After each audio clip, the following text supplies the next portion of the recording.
రాష్ట్రంలో మిర్చి పంటకు కొత్త రకం ట్రిప్స్ కారణంగా తీవ్ర నష్టం జరిగిందని రాజ్యసభ సభ్యులు జీవీఎల్ నరసింహారావు పేర్కొన్నారు. దీనికి కారణాలు విరుగుడు మార్గాల అన్వేషణకు నిపుణులతో సమావేశం నిర్వహించామన్నారు.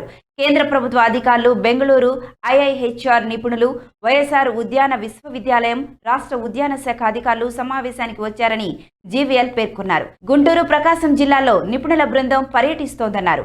క్షేత్ర పర్యటన తర్వాత నిపుణుల బృందం నివేదిక ఇస్తుందన్నారు. పంటను భవిష్యత్తులో కాపాడేందుకు ఏం చేయాలో వారు నివేదిక ఇస్తారన్నారు. మనుషులకు కరోనా తరహాలో పంటలకు ఈ trips ప్రమాదంగా పరిణమించాయన్నారు.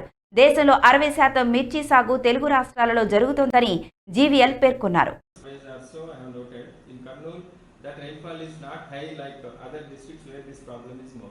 That is preliminary observation. Yes. Suppose రోగం ఉందండి, ఎప్పటి నుంచో ఉంది. ఈ సంవత్సరం అది రైతులు బాగా చేస్తారు, control The crop where officially registered the highest number, one of the highest number of pesticides are available. Right. Once climate cooperates with us, till now it is helping the pest. Now on.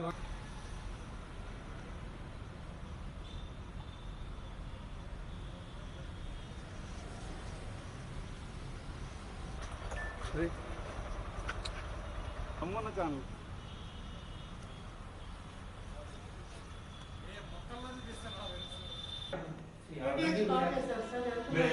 weather data, I would like you to please take multiple locations. Anandpur, Guntur, Warangal. The rainfall pattern in November this year to average of last 10 years you can see. In Krishna, rain of so heavy, sir. almost 10 to 15 quintals yield is there, sir, with all the farmers. I have noted 3 districts.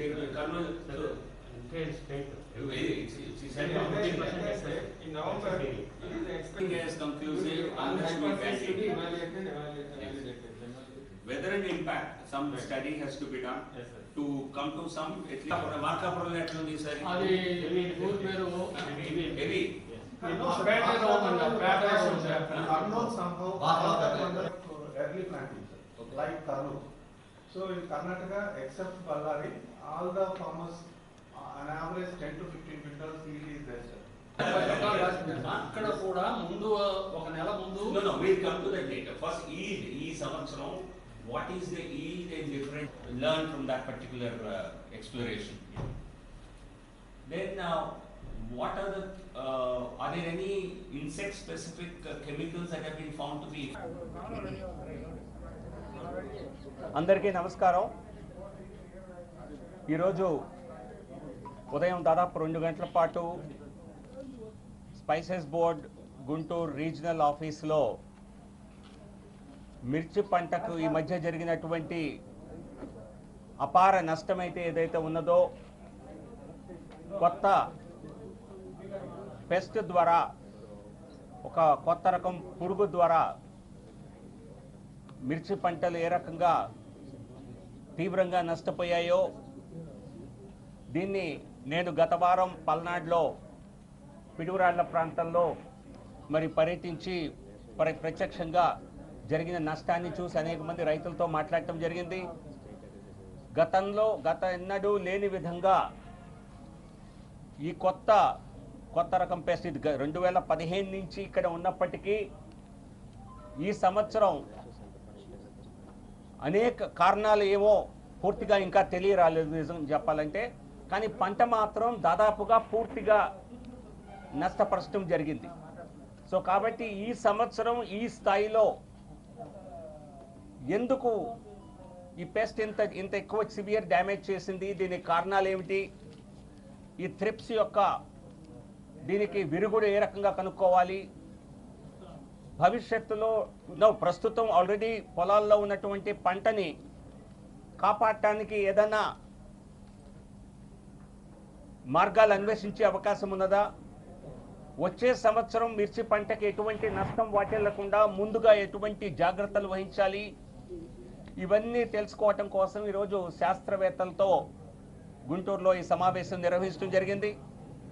ఈ సమావేశానికి spices board director research అయినటువంటి doctor రేమశ్రీ గారు, మన Andhra Pradesh horticultural department additional commissioner Venkateswarlu గారు, జాతీయ అనేక సంస్థలు ఈరోజు ఇక్కడికి రావటం జరిగింది.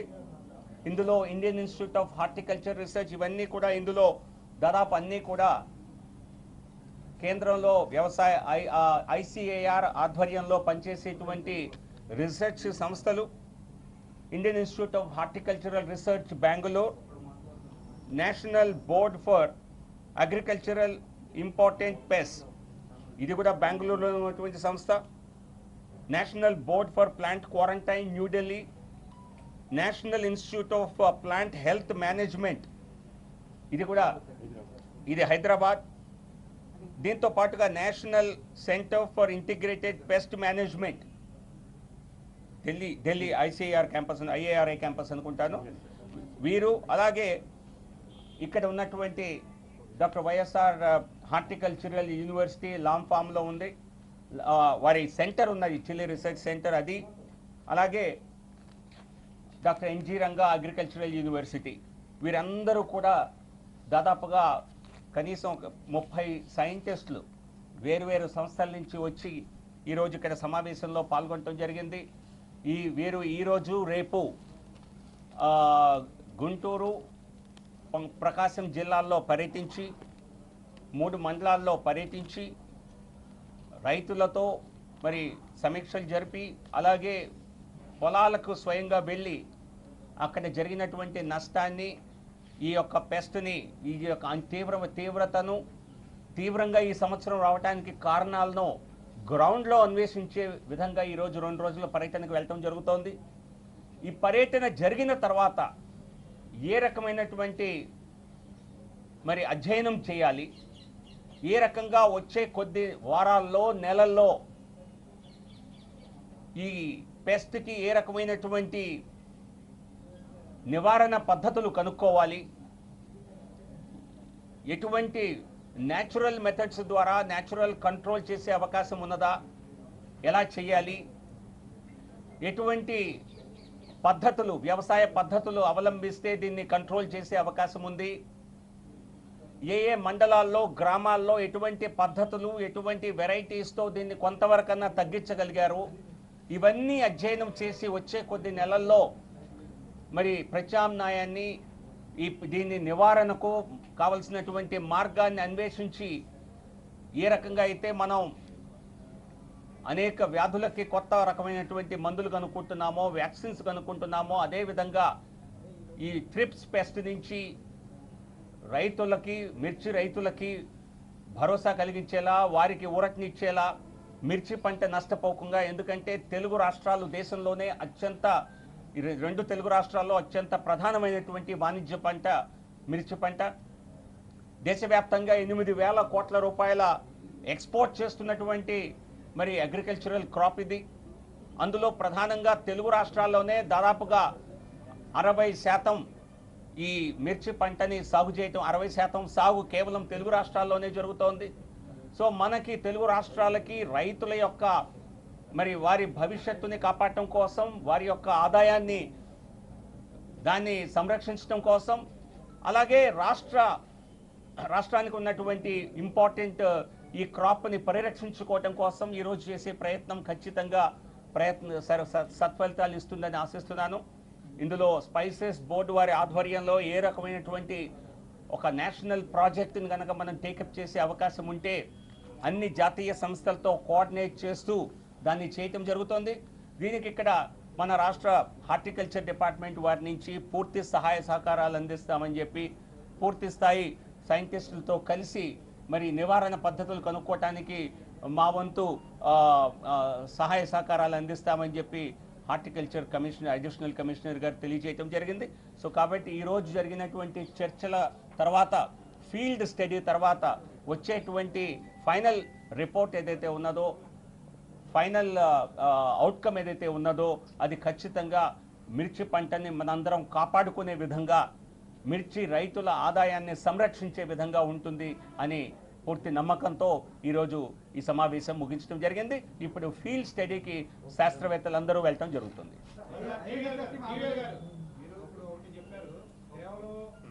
జరిగినటువంటి నష్టాన్ని అంచనా వేయటం, అదే ఫీల్డ్కి వెళ్తారు, వాళ్ళు అధికారులు పరిశీలిస్తారని చెప్తున్నారు. వెళ్ళిన తర్వాత దాదాపు జిల్లాలో 1,16,000 హెక్టార్లో మిర్చి పంట నష్టం జరిగింది. వచ్చే భవిష్యత్తులో తెగుళ్లు రాకుండా ఎలాంటి పద్ధతులు తీసుకోవాలో అధికారులు చూస్తారు. వీళ్ళు శాస్త్రవేత్తలు ముందు దానికి సంబంధించి జరిగిన నష్టానికి సంబంధించి కేంద్ర ప్రభుత్వం నుంచి రైతులకు ఏదైనా నష్టపరిహారం చెల్లించే విధంగా ఇక ముందు చెప్తా, దానికి సమాధానం చెప్తా. అది తర్వాత ప్రశ్న. ముందుగా శాస్త్రవేత్తలు చేసేటువంటి చేసేటువంటి అధ్యయనం గురించి ఎవరికైనా దీనికి సంబంధించి ప్రశ్నలు ఉంటే, ఈరోజు జరిగిన మీటింగ్ ప్రధానంగా శాస్త్రవేత్తలు దీన్ని త్వరితగతిన అధ్యయనం చేసి దీనికి నివారణ త్వరగా కనుక్కోకపోతే రైతులకి భవిష్యత్తులో కూడా, రైతులకే కాదు రాష్ట్రానికే ఇబ్బంది, కేవలం మన రాష్ట్రానికే కాదు అనేక రాష్ట్రాలకి ఇబ్బంది కలగనుంది కనుక ఈరోజు సమావేశం పెట్టడం జరిగింది. దానికి సంబంధించి ఎవరన్నా ప్రశ్నలు అడగదలుచుకుంటే ముందుగా వాటిని చెప్తారు. ఉంది 6 సంవత్సరాల నుంచి ఐడెంటిఫై చేయడంలో శాస్త్రవేత్తలు కానీ అధికారులు కానీ ఎందుకని చెప్తారు. లాస్ట్ ఇయర్ ఫిబ్రవరిలోనే హెవీగా పెస్ట్ వస్తే అప్పుడు ఐడెంటిఫై చేయలేకపోయారు. ఈ సంవత్సరం ఎర్లీగా రైతులకు ఎటువంటి సలహాలు సూచనలు ఇవ్వలేకపోయారు అనేది రైతుల బాధ. ఈ గత సంవత్సరం కూడా నేను రైతులతో మాట్లాడినప్పుడు కూడా నాకు చెప్పిన విషయం, గత సంవత్సరంలో కూడా 2 కోతలు కోసాక 3వసారి కోత కోసే సమయానికి పెస్ట్ కనిపించిందని, దానివలన పెద్దగా గత సంవత్సరం నష్టం జరగలేదని, కానీ ఈ సంవత్సరం మొదటి కోతకు కూడా మరి సరైనటువంటి అక్కడ పంట లేదు, అది కోయటానికి కావలసినటువంటి కూలీ ఖర్చులకు వచ్చే పరిస్థితి కూడా లేదు. అందువలన ఈసారి పూర్తిగా దెబ్బతింది. ఇది గతం నుంచి ఉన్నప్పటి పెస్ట్ అయినప్పటికీ ఈరోజు నేను మాట్లాడింది శాస్త్రవేత్తలు కూడా చెప్పింది, ఇది గతంలో ఉన్న స్పీసీసే ఇప్పుడు కూడా ఉంది. కానీ గతంలో కొద్ది మొత్తంలో ఉండేటువంటి ఈ పెస్ట్, ఈ పురుగు ఈసారి అనేక వేల సంఖ్యలో ఈ సంవత్సరం అది పెరగటం జరిగింది. దానివలన తీవ్రతరమైన నష్టం జరిగింది. గతంలో ఈసారి ఏం చేశారంటే రైతులు కూడా గతంలో కంటే కూడా ఎక్కువ పురుగు మందులు చల్లటం జరిగింది. అది కూడా ఇంకా కొంత నష్టం కలిగించిందా అన్నటువంటి ఒక ఆలోచన, అనుమానం ఉన్నది. కానీ దేన్ని నిర్ధారణ చేసే పరిస్థితి లేదు ఇప్పుడు. కానీ ఈ సంవత్సరం చూడండి, పెస్ట్ అటాక్ పెరగటానికి వాటికి న్యాచురల్గా వాటిని చంపేటువంటి పురుగులు ఉంటాయి, దానివలన కూడా కొంత నివారణ అవుతుంది. ఆ న్యాచురల్గా నివారించేటువంటి వేరే పురుగులు ఏవైతే ఉన్నాయో అవి కూడా దెబ్బతిన్నట్టుగా ఉంది. అకాల వర్షాలు కారణమని, వెదర్ కారణమని కొంతమంది అభిప్రాయపడుతున్నారు. దాని కారణంగా వర్షాల కారణంగా కొంత పంట వేయటం ఆలస్యమైందని, దాదాపుగా నవంబర్ 14 తర్వాతే ఈ థ్రిప్స్ ఆన్సెట్ ఎక్కువగా కనిపిస్తుందని, దానివల్ల కొంత అధికంగా నష్టపోయామని చెప్తున్నారు. కానీ నేను శాస్త్రవేత్తలకి ఈరోజు చెప్పింది చాలా స్పష్టంగా చెప్పాను, దేన్ని ఏ ఒక్క కారణమే అదే కారణం అనుకొని ఇతర కారణాలని అన్వేషించటం మానొద్దు. ఎందుకంటే పురుగు మందులు వాడిన చోట నష్టం జరిగినట్టే పురుగు మందులు కంట్రోల్డ్గా వాడినటువంటి IPM ఏరియాస్ అంటారు, ఇంటిగ్రేటెడ్ పెస్ట్ మేనేజ్మెంట్, అవి చూసిన చేట కూడా డ్యామేజ్ ఉందని చెప్తున్నారు. సో అక్కడే స్థాయి డ్యామేజ్ ఉంది. అలాగే ఆర్గానిక్ కల్టివేషన్ చేసిన కొంతమంది రైతులు ఉన్నారు, అక్కడ నష్టం జరగలేదు అని చెప్తున్నారు. అది వాస్తవమా? ఇవన్నీ ఫీల్డ్లోకి వెళ్ళి స్వయంగా అధ్యయనం చేసి, నేనైతే ఇక్కడ మన స్థానిక అగ్రికల్చర్ యూనివర్సిటీ వారిని కోరింది ఏంటంటే విస్తృతంగా గ్రామ స్థాయిలో సర్వేలు నిర్వహించండి. అందరూ రైతుల దగ్గరికి వెళ్ళి, ఎందుకంటే ఏ ఒక్క కారణం, ఎందుకంటే గ్రామంలో వెదర్ కండిషన్స్ మారవు కదా. మరి కొంతమంది రైతులకి 10 క్వింటాల్స్ 15 క్వింటాల్స్ ఈల్డ్ వచ్చి కొంతమందికి అసలు రాకపోతే కారణాలు అన్వేషించడానికి ఆ సర్వే ఉపయోగపడుతుంది. కనుక విస్తృతంగా గ్రామ స్థాయిలో కూడా సర్వేలు నిర్వహించాలని చెప్పాను. అలాగే కొంతమంది మరి